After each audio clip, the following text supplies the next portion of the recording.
औज़ुबिल्लाहिमिनश्शैतानिर्रजीम बिस्मिल्लाहिर्रहमानिर्रहीम। अस्सलाम वालेकुम प्यारे भाइयों और दोस्तों, मैं आपका दोस्त अब्दुल हसीब सबासान के साथ Avid liquid complete Urdu and Hindi training lesson number 3 के साथ आपकी खिदमत में हाजिर हूँ। दोस्तों, आज का जो हमारा लेसन नंबर 3 है वो काफ़ी इम्पोर्टेंट लेसन है, क्योंकि अब जो जितने भी जो लेसन आएंगे वो तमाम के तमाम लेसन इम्पोर्टेंट होंगे।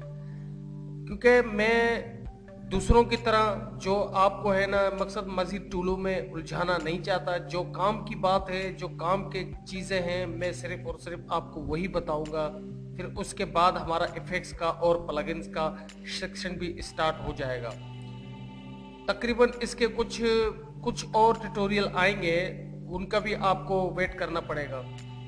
और दूसरी बात यह है कि आपने अगर लेक्चर नंबर 1 लेक्चर नंबर 2 नहीं देखा है तो आपने वो देखना ज़रूरी है, क्योंकि आप जब तरतीब से चलेंगे तो इंशाल्लाह आपको कोई भी परेशानी का सामना नहीं होगा। जिस तरीके से आपको परेशानी का सामना होता है, फिर आप कमेंट्स करके पूछते हैं, तो मैं उनका जवाब इसलिए नहीं देता क्योंकि उसकी वजह यह है क्योंकि मैंने हर जो है ना मकसद मसले का हल फर्स्ट ट्यूटोरियल से लेकर मकसद इंशाल्लाह इसकी आखिरी ट्यूटोरियल तक बताऊंगा। तो आप जब एक सिस्टम के अंदर चलेंगे तो इंशाल्लाह आपको किसी परेशानी का सामना उठाना नहीं पड़ेगा। तो इसका फर्स्ट इंट्रोडक्शन ट्यूटोरियल भी मैंने अपलोड किया था, उसके बाद मैंने इसका सेकंड ट्यूटोरियल भी अपलोड किया था, इसको डाउनलोड इंस्टॉल करने का भी बताया था। फिर उसके बाद मैंने सेकंड ट्यूटोरियल इसका फर्स्ट ट्यूटोरियल अपलोड किया। लेसन नंबर 1 लेसन नंबर 2 ये दोनों मैंने दे दिए। अब ये लेसन नंबर 3 है, तो बराए मेहरबानी इसको आप वीडियो को पूरा देख लें ताकि आपको किसी परेशानी का सामना ना उठाना पड़े। तो मैं ओपन करता हूँ एविड लिक्विड को, मजीद टूल के बारे में पढ़ेंगे कि आगे हम चलकर कैसे इसमें काम कर सकते हैं। तो मैं ओपन करता हूँ एविड लिक्विड को।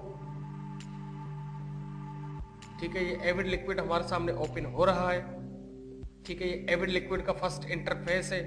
दोस्तों, आपको एक चीज़ मैं बता दूं कि यहाँ पर जो हमारा प्रोजेक्ट था, जो इस प्रोजेक्ट पर हम काम कर रहे थे, उस प्रोजेक्ट को मैं ओपन करता हूँ। किस तरीके से आप उस प्रोजेक्ट को ओपन करेंगे जिस प्रोजेक्ट पे आप काम करते हैं। फिर काम के बाद आपको कोई 1000 किस्म के काम होते हैं लोगों को, वो काम अगर आप इसको स्टॉप करेंगे तो वो काम आप कैसे दोबारा उधरी से शुरू करेंगे। तो आपने उसी को ओपन करना है, ओपन प्रोजेक्ट। जैसे ही आप ओपन प्रोजेक्ट पर क्लिक करेंगे तो मैं इस पर ही, ये देखो मैंने सेव करके, ये मज़ीद हैं जितने प्रोजेक्ट है मेरे इस पे काम चल रहा है। लेकिन जो आपको समझाने के लिए जो मैंने प्रोजेक्ट बनाया था वो ये है। इसको मैंने ओपन कर दिया यहाँ से।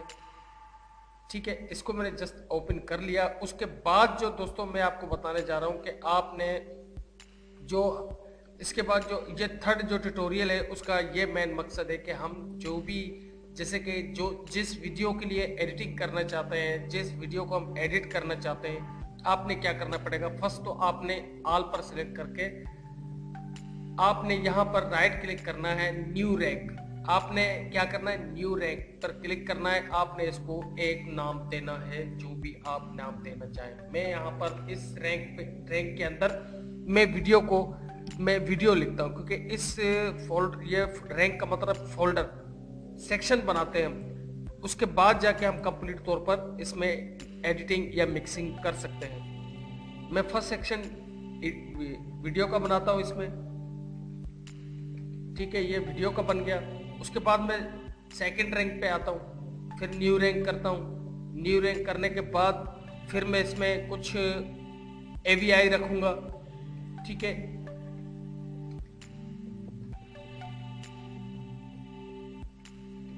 ठीक है, तो इसमें मैंने AVI मेरे को रखने। ठीक है, मैंने इसको AVI के लिए सिलेक्ट किया। फिर उसके बाद आता है आइडियो, न्यू रैंक। फिर मैं आइडियो सिलेक्ट करता हूँ। ठीक है, आइडियो।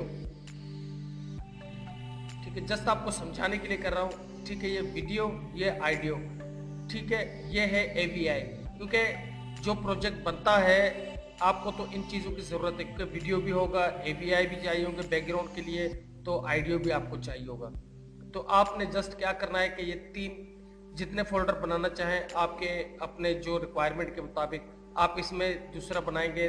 जो चौथा फोल्डर हम बनाएंगे मटेरियल, यानी मटेरियल से मुराद के हम कुछ भी फॉर एग्जांपल ऑडियो वीडियो और AVI के अलावा जो चीज़ हम रखना चाहते हैं इसके अंदर मटेरियल, कुछ इफेक्ट्स हैं, कुछ ऐसे मामलात हैं जैसे कि कुछ वो कहते हैं टाइटल, जो टाइटल चलाते हैं उसके लिए भी हम इसको इसके अंदर रखेंगे।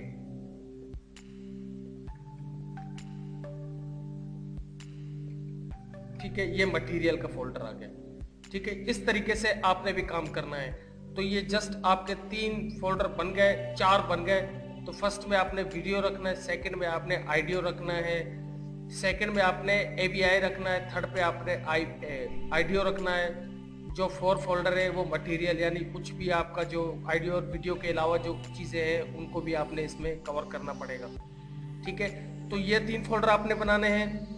इसके बाद आपने क्या करना है कि थोड़ा समय आपको ये टूल इसलिए बताता हूँ क्योंकि ये कोई हमारे काम के इतना काम इनमें नहीं है। जो काम के टूल है ये हैं, ये क्लिप्स है, यानी क्लिप्स जो हम यहाँ से सिलेक्ट करते हैं। जैसे ये वीडियोज़ है, वीडियोज़ को सिलेक्ट किया तो इस पे जो वीडियोज़ हम रखेंगे वो क्लिप्स पे शो होगा। इफेक्ट्स है, इफेक्ट्स लाइब्रेरी मीडिया। ठीक है, ये 3 चीज़ें अपने ये सब जहन में बिठा लें। ये आल चीज़ें यहाँ पर आ गए। उसके बाद आपने जो मेन काम करना है, क्या करना है कि आपने इसके अंदर जो हम वीडियो जो चलाएंगे, हमने जो अपना कंपोज विंडो है वो तकरीबन हमने HD क्वालिटी में किया है। अब आपको तो पता नहीं है कि आपका जो वीडियो है वो कौन सी क्वालिटी में है।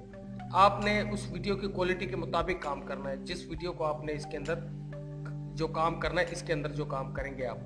ठीक है, तो यहाँ पर अगर आपके पास फॉर एग्जांपल कंपोज विंडो आपका सही नहीं है, आप समझते हैं कि यार आप भूल गए, तो उसके बाद आपने इसको चेक करना है। किस तरीके से चेक करेंगे कि आया मैंने इसको HD क्वालिटी में किया है या नहीं किया है। तो आपने ये जो राइट साइड पर कार्नर पे यहाँ पर बना हुआ है, ये देखें, ये जो राइट साइड पर कार्नर पे बना हुआ है दूसरे नंबर का जो ऑप्शन है, आपने इसके ऊपर क्लिक करना है। तो आपके पास दोबारा वो प्रोजेक्ट वाला जो हम कंपोज विंडो की जो साइज चेंज करते हैं वो आपके पास ओपन हो जाएगा। तो आपने यहाँ पर अपना साइज चेक करना है, क्या है मैंने कौन से साइज पे किया था, साइज आपके पास शो हो जाएगा। जस्ट HD क्वालिटी, तो ये क्वालिटी आप इसी को रहने देना है। MPG 2 करना है, यहाँ से ओके करना है। तो ये आपका कंपोज विंडो सिलेक्ट हो चुका है। दोस्तों, इसके बाद जो नेक्स्ट ट्यूटोरियल आएगा वो भी काम का है। उम्मीद करता हूँ लेसन नंबर 3 आपको पसंद आया होगा, क्योंकि मैं स्लो काम इस वजह से कर रहा हूँ कि मैं जाहिर सी बात है आपके सपोर्ट के बगैर नहीं चल सकता। आप जितना जल्दी वीडियो को शेयर करेंगे, लाइक करेंगे, तो इंशाल्लाह मैं इतना ही जल्दी काम आपको दूंगा। तो उम्मीद करता हूँ वीडियो आपको पसंद आई होगी। अपने दोस्त, अपने भाई अब्दुल हसीब को दुआ में याद रखिए। अल्लाह निगहबान, फी अमानिल्लाह।